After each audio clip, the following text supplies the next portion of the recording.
नमस्कार। महापुरुषों का कहना है कि कविता हमें बेहतर इंसान बनने में सहायता करती है। इसलिए ये जरूरी लगता है कि कविता सब तक पहुंचे, सब कविता को जानें और समझें। विशेष रूप से हमारी युवा होती पीढ़ी अर्थात किशोर बच्चे कविता से निकटता बनाएं तो एक बेहतर समाज के निर्माण में उनकी भूमिका सार्थक हो सकती है। किंतु ऐसा तभी संभव है जब हम ये जान लें कि कविता है क्या। कविता का एक छोर जहां कल्पना को आकाश की ऊंचाइयों तक ले जाने की क्षमता रखता है, वहीं जीवन का यथार्थ कविता को धरातल पर लाकर खड़ा कर देता है। यही अंतर्विरोध ही कविता का जनक है। कविता का भाव जगत छात्रों के लिए हमेशा से जिज्ञासा का कारण बनता रहा है। इस श्रृंखला के कार्यक्रमों में उनकी इन्हीं जिज्ञासाओं का उत्तर खोजने का प्रयास किया गया है।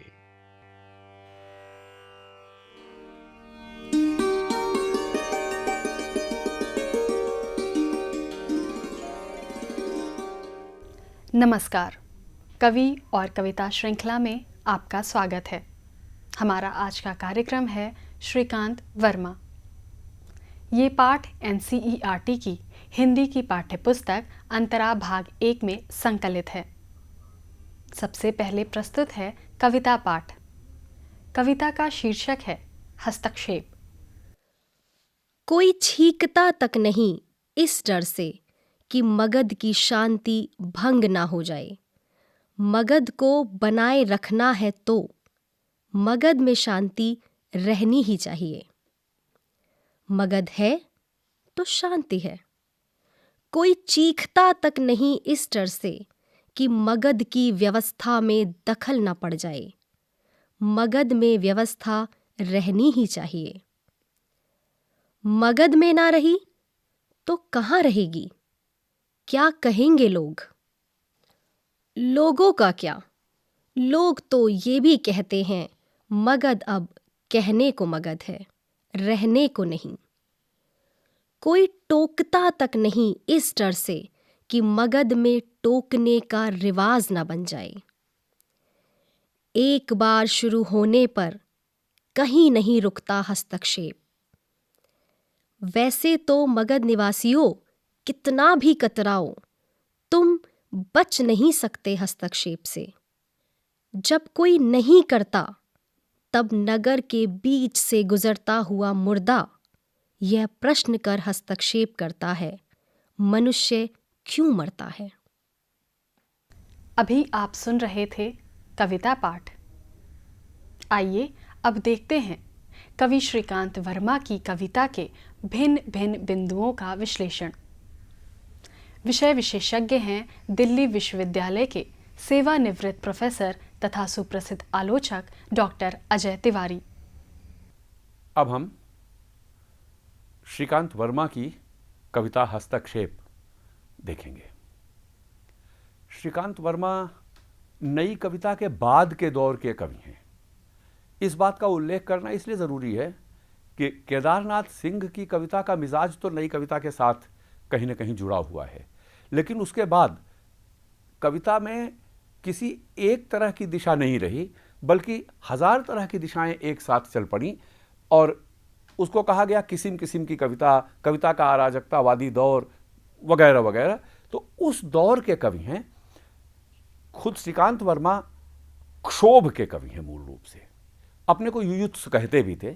युयुत्स कवि तो जिसमें क्षोभ है, युयुत्सा है, क्रोध है, आक्रोश है, उस तरह के कवि हैं।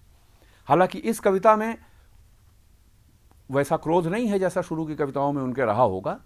यह कविता बाद के दौर की कविता है, मगध नाम के संग्रह की कविता है। और मगध उनकी मगध के नाम से ही स्पष्ट है। मगध मौर्य साम्राज्य की राजधानी थी और इस तरह एक साम्राज्य की राजधानी को प्रतीक बनाया गया है। तो सत्ता केंद्र का प्रतीक है मगध। और ये उस तरह के प्रतीक को लेकर लिखी गई कविता है। तो ऊपर से इस कविता में जो भी वर्णन हो, लेकिन अंदर से इस कविता में बहुत गहरी राजनीतिक समझ या बहुत गहरी राजनीतिक टिप्पणी हमें दिखाई देती है। कोई छींकता तक नहीं इस डर से कि मगध की शांति भंग न हो जाए। मगध को बनाए रखना है तो मगध में शांति रहनी ही चाहिए। मगध है तो शांति है। कविताओं की यही ताकत होती है कि वे जब लिखी जाती हैं तब तो अर्थ देती ही हैं, उससे मिलती जुलती परिस्थितियां जब भी आती हैं तब वे अपना नया नया अर्थ ले लेती हैं। और यहां आके पता चलता है कि श्रीकांत वर्मा एक महत्वपूर्ण कवि हैं। कोई चीखता तक नहीं इस डर से कि मगध की व्यवस्था में दखल न पड़ जाए। मगध में व्यवस्था रहनी ही चाहिए। मगध में न रही तो कहां रहेगी, क्या कहेंगे लोग। अगर मगध में व्यवस्था ना रही तो लोग क्या कहेंगे। लोग मतलब ये बाकी दुनिया भर के लोग। यहां आने के बाद उल्लेख करने की चीज एक और है, क्योंकि यहां एक नया शब्द इस्तेमाल किया है, दखल। आगे चल के ये हस्तक्षेप कविता का शीर्षक भी है। हस्तक्षेप और दखल एक ही चीज है। तो कोई दखल नहीं देता, यानी जो चल रहा है, जैसा चल रहा है उसको वैसा ही चलते दे रहे हैं लोग, चाहे उसको पसंद करते हो चाहे नापसंद करते हो, लेकिन कोई बोलता नहीं डर के मारे। ये जो डर है, ये जो आतंक है, ये जो त्रास है, ये जो दबदबा है, ये बड़ा खतरनाक है। व्यवस्था जब आतंक का रूप ले लेती है तब वो मनुष्य विरोधी हो जाती है। याद करें, इस तरह के अनेक लोग पहले हुए हैं।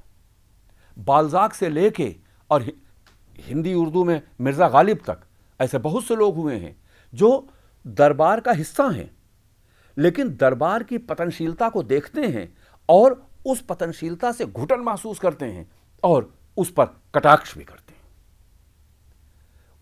हैं उसका अंग, लेकिन उसकी पतनशीलता को पहचानते हैं, उसका समर्थन नहीं करते। इसीलिए क्योंकि उससे घुटन महसूस करते हैं तो उस पर व्यंग्य करते हैं।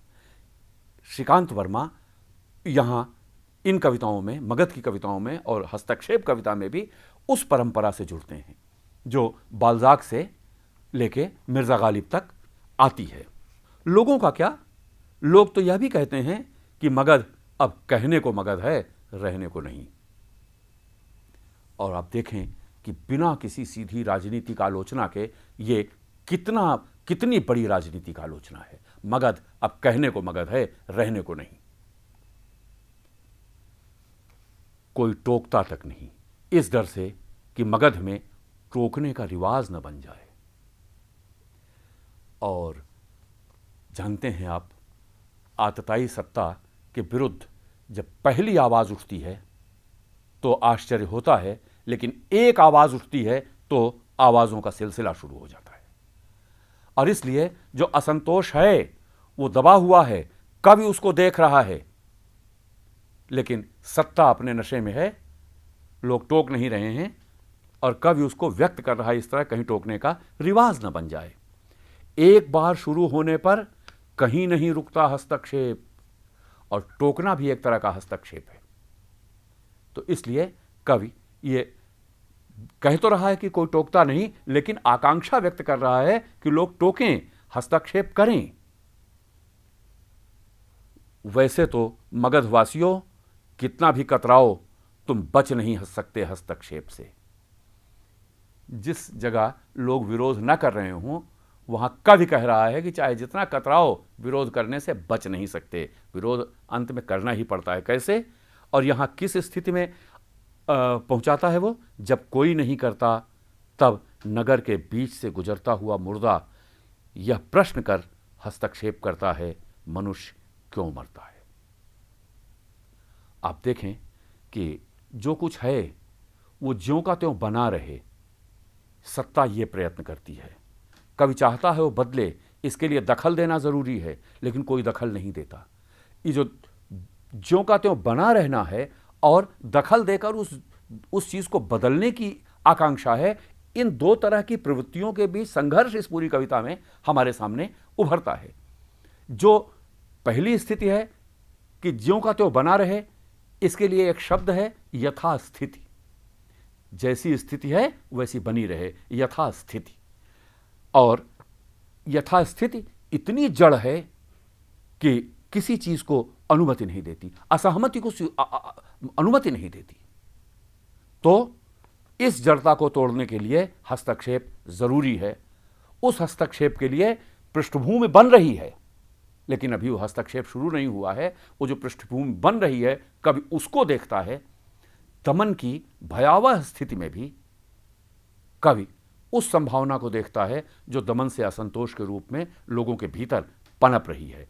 इसलिए कहता है कि मुर्दा जब गुजरता है, वो मुर्दा तो नहीं बोलता, लेकिन मुर्दे के गुजरने पर बहुत से सवाल आते होंगे ना, ये आदमी क्यों मरा, कोई क्यों मरता है, मनुष्य क्यों मरता है। जैसे ही ये सवाल उठता है, वैसे ही सत्ता का आतंक टूट जाता है। कवि आपातकाल के उस दमनकारी आतंक को तोड़ने के लिए एक इशारा भर कर देता है। मुर्दा पूछता है आदमी क्यों मरता है, और यह पूछना ही हस्तक्षेप है उस दमनकारी परिस्थिति में। अभी आप देख रहे थे NCERT की हिंदी की पाठ्यपुस्तक अंतरा भाग 1 में संकलित कवि श्रीकांत वर्मा और उनकी कविता पर आधारित ये कार्यक्रम। इसकी विवेचना कर रहे थे डॉक्टर अजय तिवारी। उम्मीद है ये कार्यक्रम आपको पसंद आया होगा, लेकिन फिर भी यदि आपके मन में पाठ से संबंधित कोई प्रश्न हो, कोई जिज्ञासा हो, तो अपने मित्रों से या अपने अध्यापकों से ज़रूर चर्चा करें और हमें पत्र भी लिखें।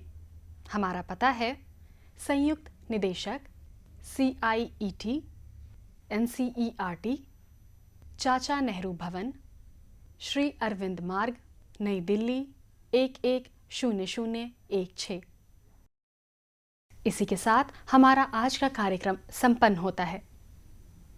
अगले कार्यक्रम में एक अन्य कवि और उनकी कविताओं के साथ हम फिर हाजिर होंगे। तब तक के लिए हमें आज्ञा दीजिए।